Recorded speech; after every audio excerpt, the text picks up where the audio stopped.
colère sur un banc de pierre. Vous avez déjà lu Chloé Delhomme ? Certains d'entre vous ont déjà lu Chloé Delhomme. Chloé Delhomme, elle est fascinante parce qu'elle écrit en alexandrin.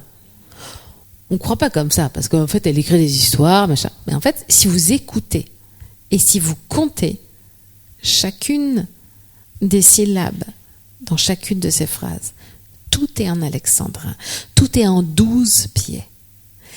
Et c'est fascinant, parce que c'est extrêmement agréable, en fait, d'avoir des choses en 12 pieds. Moi, j'écris pas complètement des choses en 12 pieds, j'écris souvent des choses en 10 pieds. C'est moins joli.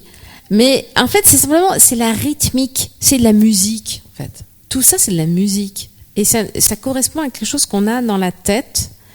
Par exemple, mon dernier livre, là, Fille en colère sur un banc de pierre, j'avais décidé au départ, j'avais pas du tout décidé de l'appeler d'une façon ou d'une autre, puisque je n'ai pas de titre au départ, mais j'avais proposé plein de titres à mon éditrice, et il y en avait 2 qui sortaient de la liste. Il y avait Fille en colère sur un banc de pierre. Je peux parler de ce titre ? Ça te va ? Ça vous va ? Oui, mais oui. Parce que. J'ai pas la question sur les titres, justement. Ouais, parce que Fille en colère sur un banc de pierre, c'est pas une fille sur un banc, c'est pas la fille, c'est Fille en colère sur un banc de pierre. C'était comme, vous savez, une légende sur un tableau. Vous savez, c'est comme un cartel. Parce que ça me faisait penser à un titre d'un livre que j'ai tellement aimé. J'ai acheté ce livre pour ce titre. Mais parce qu'on est quand même quelques-uns là à avoir acheté des livres pour les titres, non ? Parce que moi j'ai acheté c'est pour ça que la question a été. Ouais, parce que moi j'ai acheté des livres parce que l'insoutenable légèreté de l'être. Alléluia, quoi. Genre, je dis, mais c'est pour moi ça.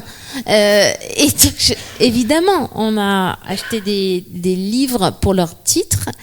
Et Fille en colère sur un banc de pierre, ça vient d'un livre de Akira Yoshimura.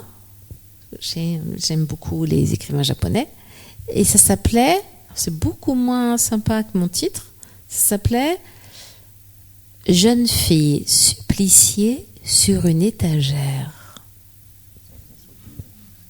Et en fait, moi, ce titre m'avait extrêmement attirée. Ça faisait 90 pages. Jeune fille suppliciée sur une étagère.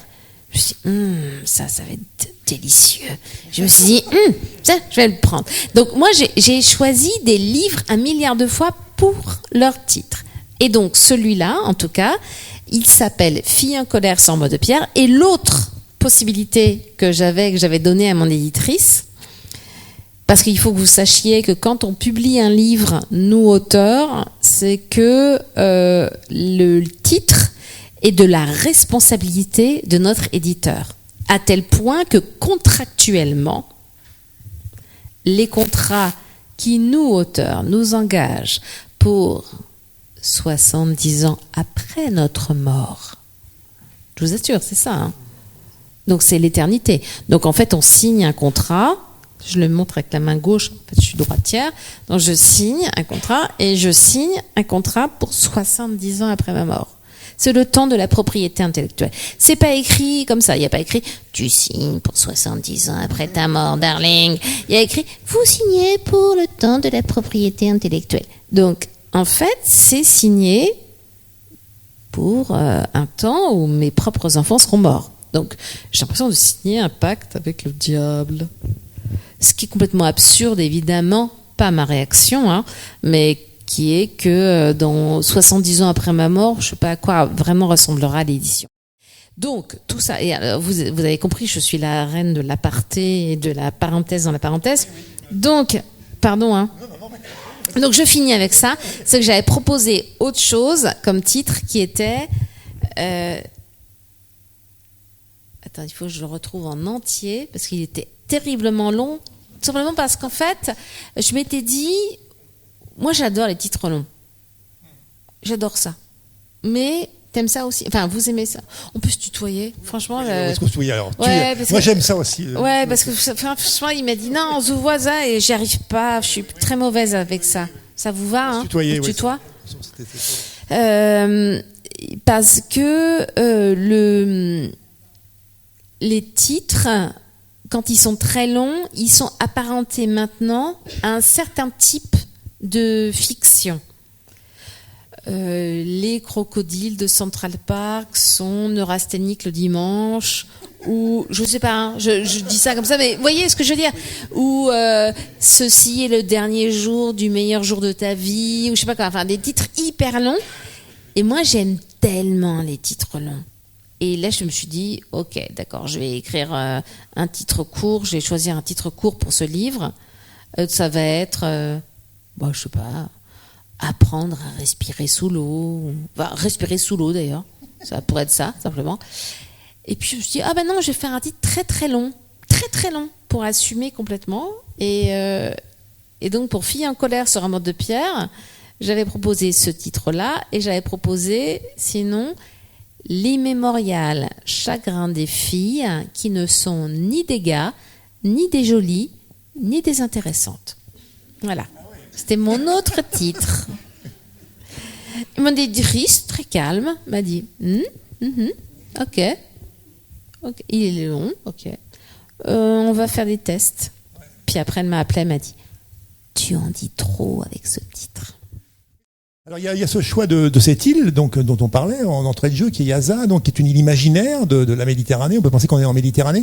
Est-ce que le lieu est important? Alors c'est une sorte de, pour résumer un peu, une sorte d'histoire familiale, de tragédie familiale, avec des personnes qui ont des prénoms d'opéra, parce qu'il y a en arrière-plan évidemment le père, voilà, l'importance de l'opéra. Est-ce que le choix du lieu, Véronique Ovaldé, est important pour vous? Parce que c'est vrai que dans pas mal de vos romans, c'est souvent des lieux, alors imaginaires, souvent des héroïnes qui font des trajets, qui quittent un lieu pour aller dans un autre. Alors, il y a parfois un mélange de lieux, j'ai envie de dire, véridiques avec des lieux imaginaires. Est-ce que le lieu est important aussi pour vous? Pour camper une histoire, pour une atmosphère? Oui, ouais. Le lieu est fondamental. Partez de là. Le lieu est fondamental. Tu pars de là, pardon. Parce que... Bon, allez, on se tutoie. On est entre nous. Oui, le lieu est très important parce qu'il faut que je me le figure. Mais j'ai écrit des histoires qui se passaient au pôle Nord, j'ai écrit des histoires qui se passaient dans des endroits d'ailleurs très peu déterminés, comme par exemple Et mon cœur transparent, celui dont on parlait tout à l'heure, avec la première phrase qui disait la femme de Lancelot est morte cette nuit. Ce sont des textes, ces textes-là de cette période-là, ils sont pas très précis dans la géographie. Après Mon corps transparent, d'ailleurs, j'ai écrit ce que je sais de Vera Candida, et donc est beaucoup plus précis dans une géographie. Donc c'est l'Amérique latine. Donc j'ai un vrai tropisme latino-américain, personnel, familial, et non seulement familial, mais j'allais dire amical, ça paraît bizarre de dire ça, mais parce que j'ai été complètement fabriquée en fait. Les Vies d'oiseaux étaient un petit peu aussi. Celui d'après, Les Vies d'oiseaux, est complètement en Amérique latine aussi.